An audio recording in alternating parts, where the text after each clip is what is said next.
Welcome to this explainer. I am absolutely thrilled to have you here today because we're going on a rather fascinating architectural tour, but we aren't looking at skyscrapers or modern mansions. We're zooming way in to look at the microscopic marvels that make up the natural world around us. Today we're taking a house tour of the plant cell, going straight from the fundamental blueprints all the way down to the individual building blocks.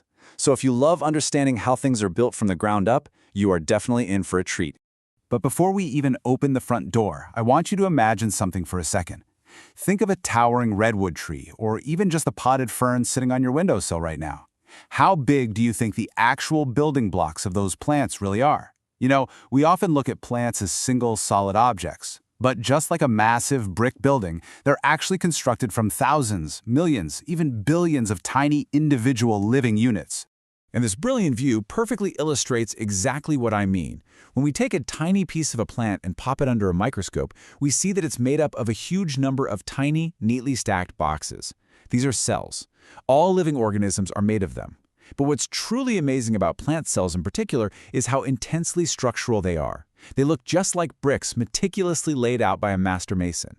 Each one of these microscopic boxes is a self-contained unit working together to keep the whole organism alive and thriving. So here's our itinerary for today's tour. First, the building blocks of life. Second, the plant cell blueprint. Third, framing, walls, and doors. Fourth, living space and control room. Fifth, solar panels and power generators. And finally, a real estate tour focusing on onion cells. Let's dive in. Section 1. The building blocks of life, the foundation. Moving on to Section 2. The plant cell blueprint, mapping out the house. Now, what's really interesting about this master plan of a leaf cell is that it's absolutely not just an empty box. It is packed full of highly specific structures, which we call organelles. You can think of these organelles as the individual rooms and utility systems inside our microscopic house. Just like a human house has a kitchen for food, a furnace for heat, and plumbing for water, our plant cell house has dedicated microscopic structures to handle every single one of those jobs. Section 3. Framing, walls, and doors. Defenses and controls. Notice the sharp contrast between the outer defenses of our plant house here. On the very outside, every plant cell has a cell wall. This is our brick framing. It's incredibly strong, it's stiff, and it's made of a tough substance called cellulose. It holds the plant cell in its rigid shape. But just inside that tough outer wall is the cell membrane, and unlike the rigid wall, the membrane is very thin and flexible.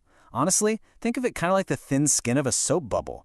So if the cell wall is the brick exterior, the cell membrane is the high-tech security door on the inside. It controls exactly what is allowed to go in and out of the cell. Section 4. Living space and control room. Inside the cell. The moment we walk in, we're standing right in the cytoplasm. You can picture the cytoplasm as the home's open floor plan. It's a clear, jelly-like substance that fills up all the empty space inside the cell. But do not be fooled, it's not just dead space. This primary living area is literally buzzing with activity. It's the site where all the vital chemical reactions happen. You know, the daily microscopic chores that keep the entire cell alive and functioning. And right off that main living area, we find the absolute most important room in the house, the nucleus. The nucleus is the master blueprint room. It acts as the central control room for the entire cell, very much like an extremely organized homeowner's office. Every single operational decision, every command, and all the activities of the cell are controlled right here from the nucleus. Now, taking up a massive amount of real estate right in the middle of our floor plan is the sap vacuole. Just look at how huge it is. In a plant cell, this is essentially a massive indoor storage tank. It's a large space filled with liquid, containing dissolved sugars and other really essential substances. This liquid is called cell sap. It's just an incredibly efficient way for the plant house to store exactly what it needs, right there on site, ready to be used at a moment's notice. Section 5. Solar panels and power generators. Energy for the cell. Actually, before we look at the real things, I love this fun little fact. When scientists and students want to understand these spatial relationships, they often build models using everyday objects. Imagine using a transparent plastic box to act as the rigid cell wall, a purple grape to represent that giant sat vacuole, and little green peas scattered around inside. It's a beautifully simple, hands-on way to visualize the layout of our microscopic house before we really zoom in closer.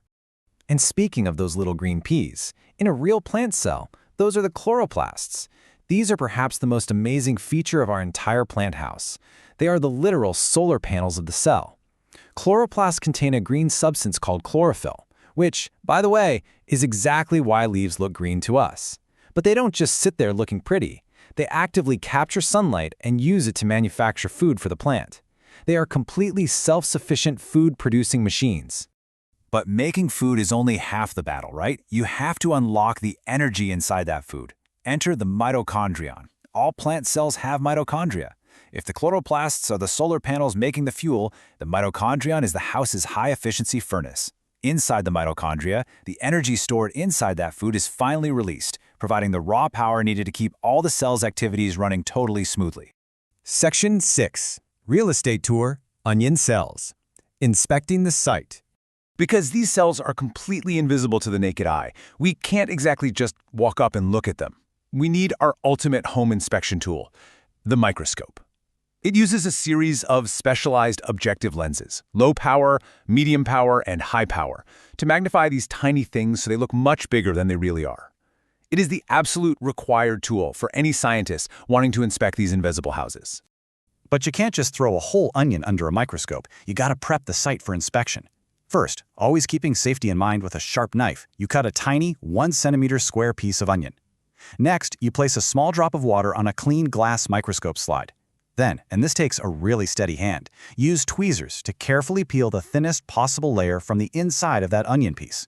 You gently spread that incredibly thin layer perfectly flat into the drop of water. Finally, you lower a delicate glass cover slip over it, being super careful to push out any air bubbles. Our site is now officially prepped and ready. Now for the truly exciting part. You turn the objective lenses until the smallest one is in place. You put your carefully prepared slide onto the stage of the microscope and you look down the eyepiece. Now at first it might be blurry, but as you slowly turn the focusing knob, moving the lens gently away from the slide, suddenly the invisible world just snaps into sharp view. The beautifully structured, tightly packed brick-like walls of the onion cells are revealed right before your eyes. You are officially looking at the living framework of a plant. But as we wrap up our tour today, I want to leave you with a bit of a puzzle to really test your new architectural knowledge. Think about an onion for a second. It grows deep underground, totally buried in the dark soil. And if you've ever chopped an onion, you know the inside isn't green. So based on the house tour we just took today, and everything we learned about how plants get their energy, what specific microscopic power system or organelle do you think these underground onion cells are entirely missing? And why wouldn't they need them? Think about it. Thanks for joining me on this explainer today, and keep exploring the incredible architecture of the world around you.